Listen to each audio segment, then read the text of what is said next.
الحمد للہ رب العالمین والعاقبۃ للمتقین والصلاة والسلام علی سید المرسلین اما بعد فاعوذ باللہ من الشیطان الرجیم بسم اللہ الرحمن الرحیم شہر رمضان الذی انزل فیہ القرآن وقال رسول اللہ صلی اللہ علیہ وآلہ وسلم اذا جاء رمضان فتحت ابواب الجنہ صدق اللہ مولانا العظیم وصدق رسولہ النبی الکریم ان اللہ وملائکتہ یصلون علی النبی یا ایہا الذین آمنوا صلوا علیہ وسلموا تسلیما اللہم صلی علی سیدنا و مولانا محمد وعلی آل سیدنا و مولانا محمد وبارک وسلم وسلم علیہ۔ معزز سامعین و ناظرین، السلام علیکم ورحمۃ اللہ وبرکاتہ۔ میری طرف سے تمام ناظرین کو، تمام سامعین کو، تمام چاہنے والوں کو، دوستوں کو، احباب کو ماہ رمضان مبارک ہو۔ معزز ناظرین، ہم اپنی معمول کی زندگی میں ہم نے یہ دیکھنا ہو کہ کسی شخص کا رویہ ہمارے ساتھ دوستانہ ہے یا عداوت پر مبنی ہے، اس کا کیا قاعدہ ہوگا، کیسے دیکھیں گے؟ اس کا ایک ہی قاعدہ ہے کہ ہم اس کے رد عمل اور جیسچرز کو دیکھیں گے۔ اس کا کردار اور ایکشن ہمیں بتائے گا کہ یہ شخص ہمارے ساتھ دوستانہ رویہ رکھتا ہے یا معاندانہ رویہ رکھتا ہے۔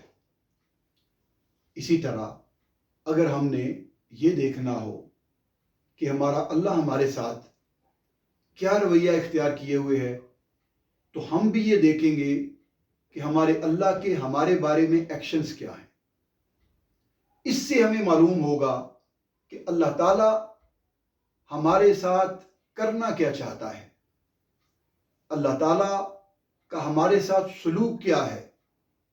تو سامعین محترم، اس کی میں ایک مثال دوں گا، بہت سی مثالوں میں سے یہ ایک معتبر مثال کہ جس اللہ نے، اس خالق و مالک نے ہمیں ماہ رمضان المبارک عطا فرما دیا، یہ اس کا ایکشن بتا رہا ہے کہ وہ ہمارے ساتھ بھلائی چاہتا ہے، وہ ہمارے ساتھ اچھا سلوک چاہتا ہے، وہ ہماری بخشش و مغفرت چاہتا ہے۔ اس لیے اس نے ہمیں ماہ رمضان المبارک کی عظیم نعمت عطا فرمائی۔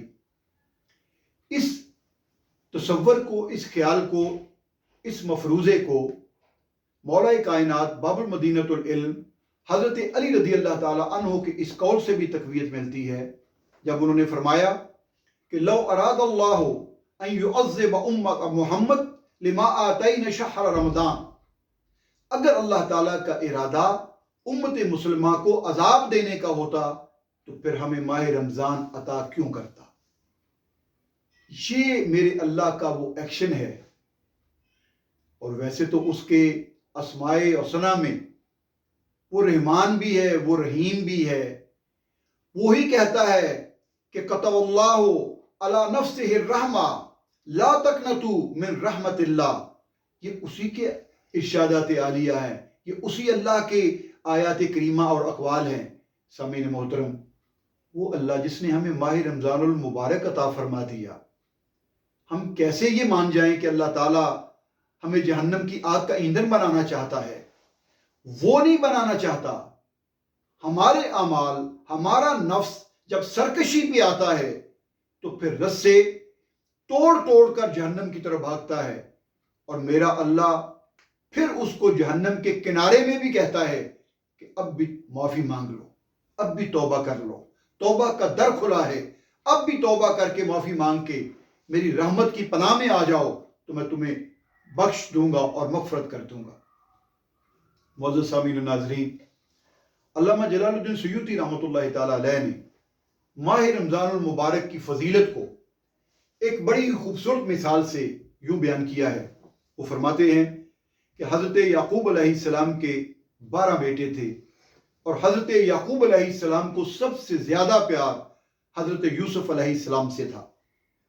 پھر ایک وقت آیا کہ جب حضرت یوسف علیہ السلام کی سفارش پر اللہ یا حضرت یعقوب علیہ السلام نے دیگر 11 بھائیوں کی غلطیوں اور خطاؤں کو معاف فرما دیا. تو علامہ سیوطی رحمۃ اللہ تعالی علیہ فرماتے ہیں کہ بندہ مومن اسی طرح اسلامی سال کے 12 مہینے ہیں اور اللہ تعالیٰ کو سب سے زیادہ پیار ماہ رمضان سے ہے. اور ایک وقت آئے گا جب اس ماہ رمضان کی سفارش پر اللہ تعالیٰ دیگر 11 ماہ کے جو گناہ ہیں بندے کے وہ معاف فرما دے گا. یہ ماہ رمضان المبارک کی فضیلت ہے. اللہ حضور نبی کریم علیہ الصلوۃ والسلام کا ارشاد گرامی ہے کہ اذا جاء رمضان فتحت ابواب الجنہ، جب ماہ رمضان آتا ہے تو جنت کے دروازے کھول دیے جاتے ہیں. اور ایک دوسری حدیث میں یوں ارشاد فرمایا کہ اذا دخل شہر رمضان فتحت ابواب السماء وغلقت ابواب جہنم وسلسلت الشیاطین.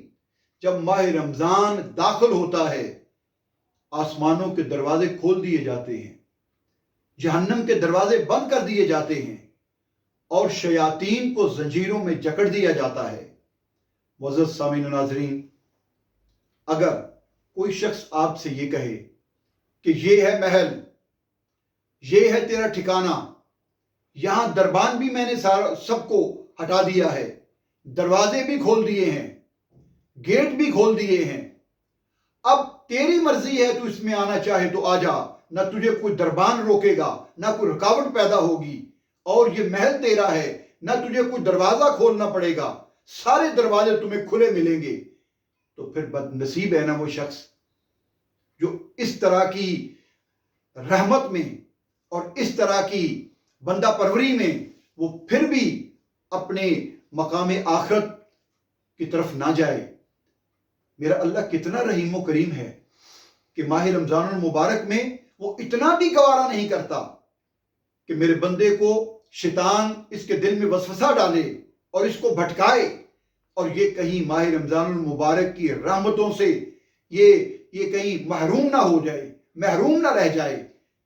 اس چیز کے پیش نظر اللہ تعالیٰ اتنا رحیم اور کریم ہے بندے پر کہ اس نے اس شیطان کو زنجیروں میں جکڑ دیا جس کو خود اس نے مہلت دی ہوئی ہے. سامعین محترم، اتنی عظمت والا اور اتنا مبارک مہینہ ماہ رمضان کا آپ اندازہ کریں، غور کریں. یہ اللہ کی وہ رحمت کی بارش ہے کہ جب اس کی رحمت جوش پر ہوتی ہے. ایک درویش بابا جی سے پوچھا گیا کہ بابا جی ماہ رمضان المبارک کی رحمت کے حوالے سے کوئی ارشاد فرمائیں. تو فرمایا بیٹا کیا تم نے کبھی ایسی گائے یا بھینس کو دیکھا ہے جس نے تازہ بچڑا جنا ہو، اور اگر 2-3 ٹائم یا 2 دن اس کا دودھ نہ نکالا جائے تو اپنی جگہ پر وہ کیسے بولے گی، وہ کیسے ڈکارے گی اور وہ کیسے بے چینی کا اظہار کرے گی کہ میرا دودھ نکال لو. معزز ناظرین و سامعین، بلا مثال و تشبیہ، کوئی مثال نہیں، کوئی تشبیہ نہیں، بات صرف سمجھانے کے لیے ہے. ماہ رمضان المبارک میں اللہ تعالیٰ آوازیں دیتا ہے، وہ پکارتا ہے کہ ہے کوئی میرا بندہ جو میری رحمت کو سمیٹ لے، ہے کوئی میرا بندہ جو میری رحمت سے اپنے دامنوں کو بھر لے، ہے کوئی بندہ جو میری رحمت کی بارش سے اپنے دلوں کی کھیتی کو سرسبز و شاداب کر لے. سامعین محترم، یہ وہ مہینہ ہے کہ پورا مہینہ ہمارا رحیم اور کریم رب آوازیں دیتا ہے، بے نیاز ہو کر آوازیں دیتا ہے، پکارتا ہے کہ میری رحمت کو سمیٹ لو، میری رحمت کو سمیٹ لو. اگر اس موقع پر بھی، اس ماہ مقدس میں بھی ہم اپنی شقاوت کو نہ بدلیں، اپنے دل میں نیکی کے جذبات پیدا نہ کریں، اپنے دل کو اللہ کی طرف راغب نہ کریں، ہم نیکیوں کی طرف اپنا سفر جاری نہ رکھیں، تو پھر یہ ہماری بد نصیبی ہے. ماہ رمضان المبارک وہ عظیم مہینہ ہے، وہ مبارک مہینہ ہے کہ جس میں بندوں کے گناہ معاف ہو جاتے ہیں، بندہ اس طرح ہو جاتا ہے جیسا ابھی ماں کے پیٹ سے اس نے جنم لیا ہو۔ تو معافی مانگ کے تو دیکھ، تو توبہ کر کے تو دیکھ، اس ماہ مبارک کی برکات کو سمیٹ کے تو دیکھ، اللہ کی رحمت سے اپنے دلوں کی کھیتی کو سرسبز و شاداب کر کے تو دیکھ۔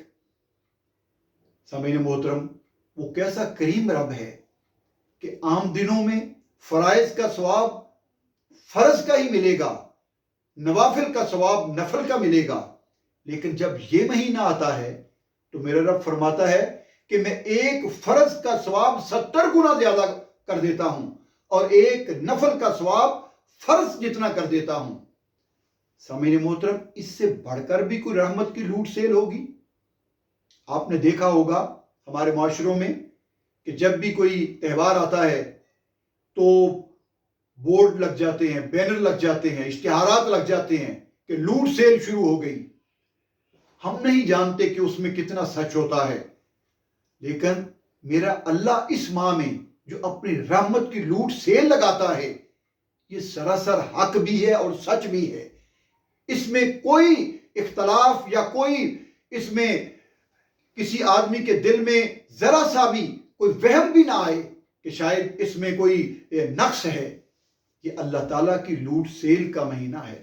سامعین محترم، اس مہینے میں عبادت کر کے، اللہ کو یاد کر کے، اس کا ذکر کر کے، روزے رکھ کے، قیام اللیل کر کے اپنی عاقبت سنواریں، اپنی نجات کا ذریعہ بنائیں، اپنے گناہوں کی کالک کو، سیاہی کو دھو ڈالیں۔